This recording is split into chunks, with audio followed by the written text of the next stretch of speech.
This is the Nightwolf howling at you, and today we're going to look at the G.I. Joe Classified series, Edward Starduster Skyler, a Hasbro Pulse exclusive figure. At least it's starting out as a Hasbro Pulse exclusive figure.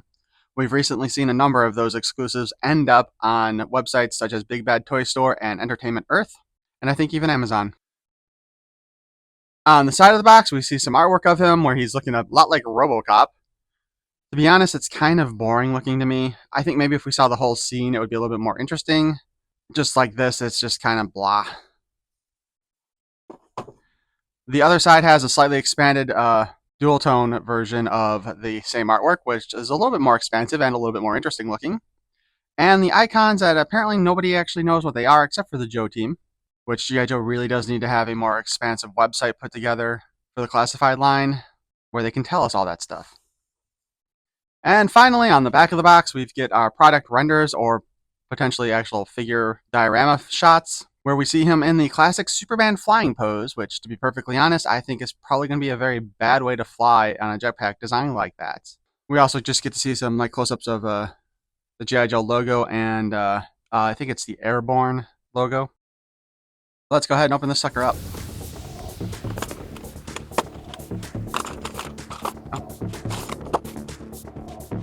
Oh, they, I remember seeing that they did include a box of cereal with this, but I didn't realize that it was a punch out and make yourself box of cereal.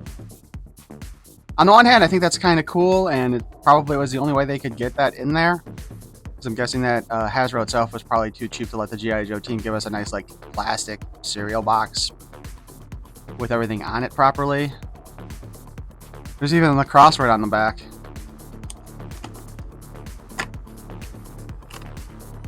Guess we won't be using this for the background of anything. It does appear like we also will have to glue this together ourselves.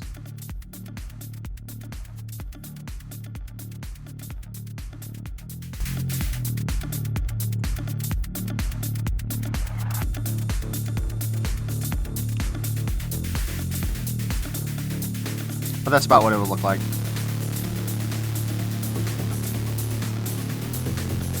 Might have to consider scanning this in and just printing out a bunch of them on some cardstock and having a whole bunch of boxes of cereal for different figures.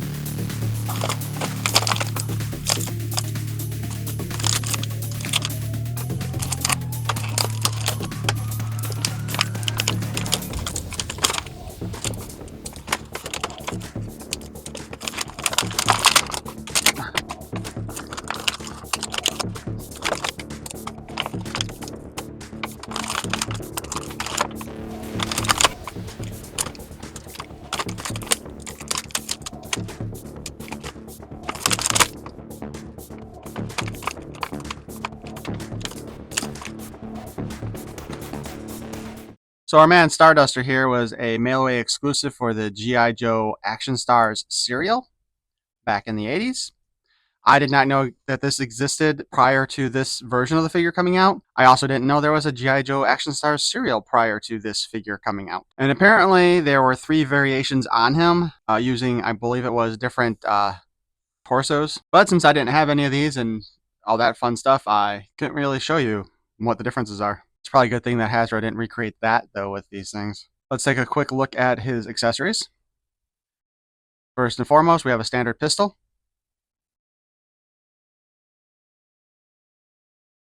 Which we fit in the leg sheath. Holster. We get a knife. Also, I believe this is just a standard knife. Goes in his little calf holster.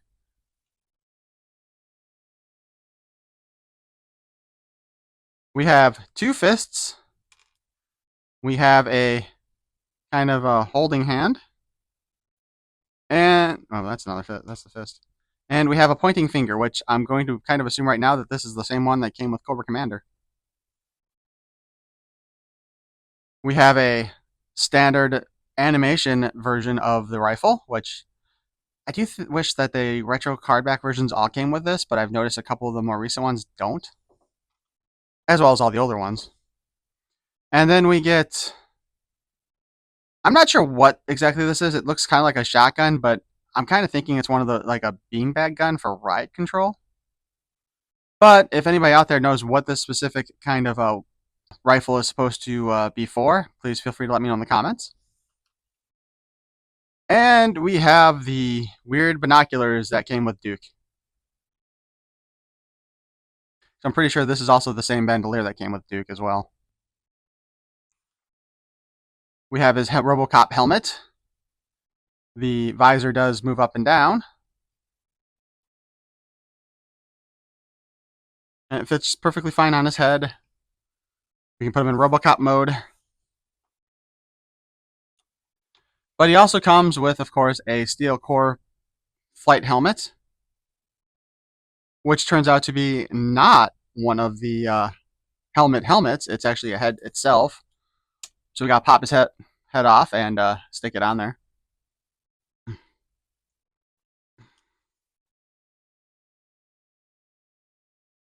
And it does kind of look to me like it's got like the heads up display going on there that we can kind of see here. Probably doing like range and all that other fun stuff. And although the original figure just reused, I think the standard head, like I think that same head was used on 3 or 4 different figures in the original line for like the first wave or two, and that's the same head that he had, I want to say, based on the images I saw. But it does look like we got his own head sculpt now, and it doesn't look too bad. And of course, the accessory everybody wants to know about, the jetpack. And along with the jetpack, we have little booster jet things.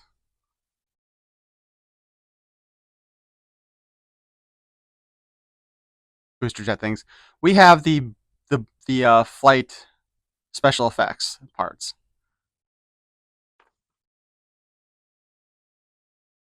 This is pretty much the same jetpack that came with the 2 steel core figures that came out a while ago that I have yet to do a review on.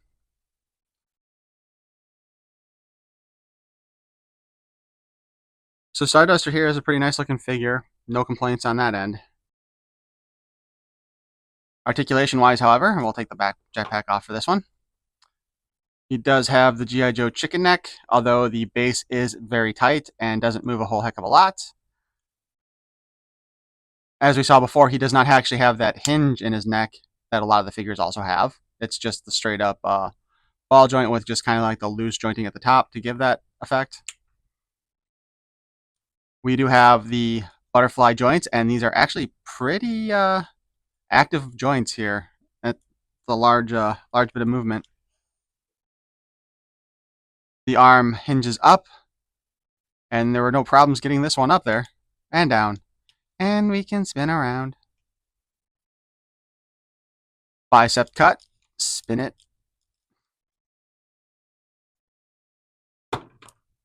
Our double jointed elbow.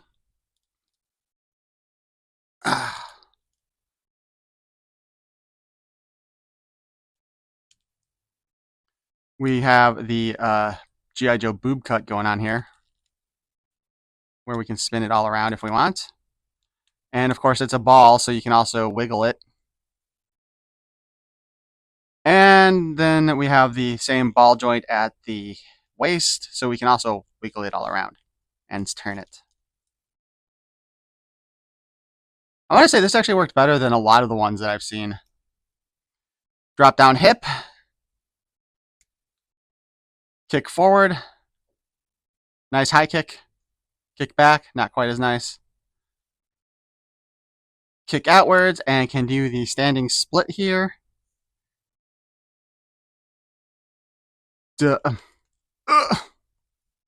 Double joint on the knee. Spin on the boot. Hinge at the ankle. And the spin at the ankle. That feels kind of loose to me, though.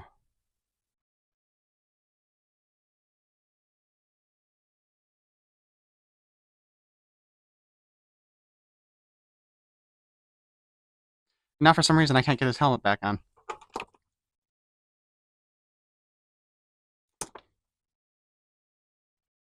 Up, and away!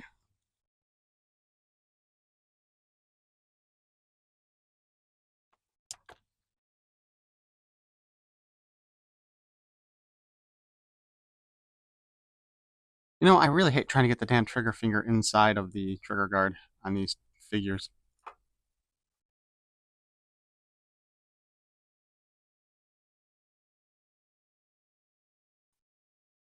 Alright, I give up.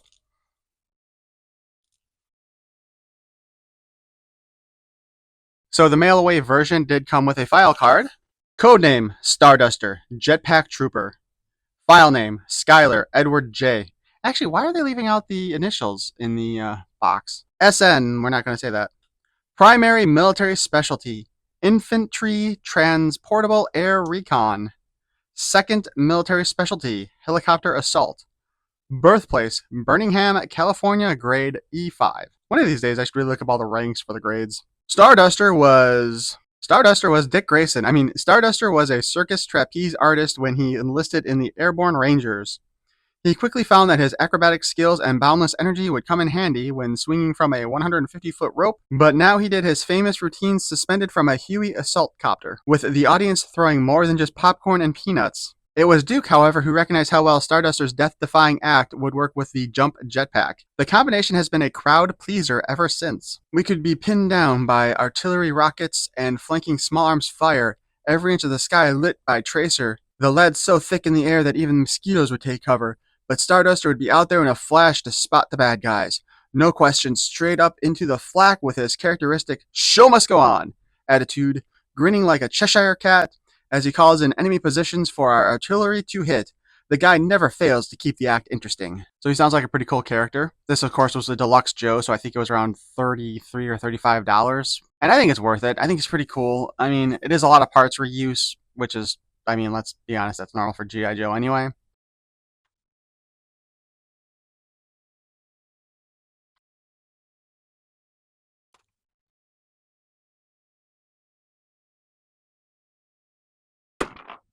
He becomes very back heavy when you add the stuff to it.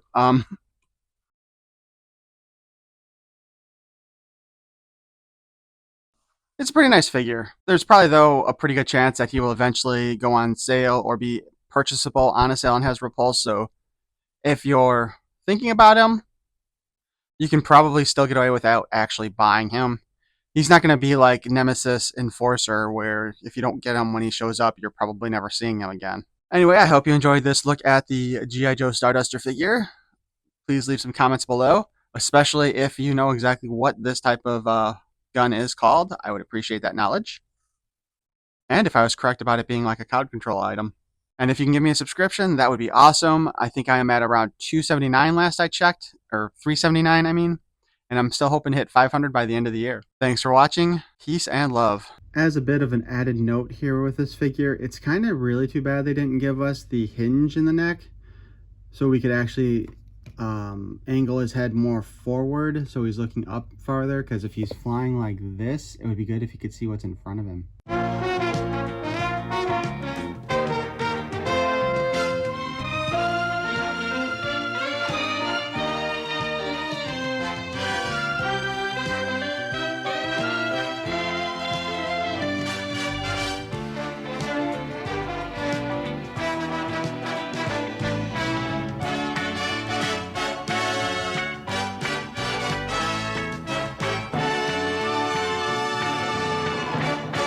So I knocked the hand onto the floor, and when I picked it up like this and immediately thought I broke the finger off. I did not.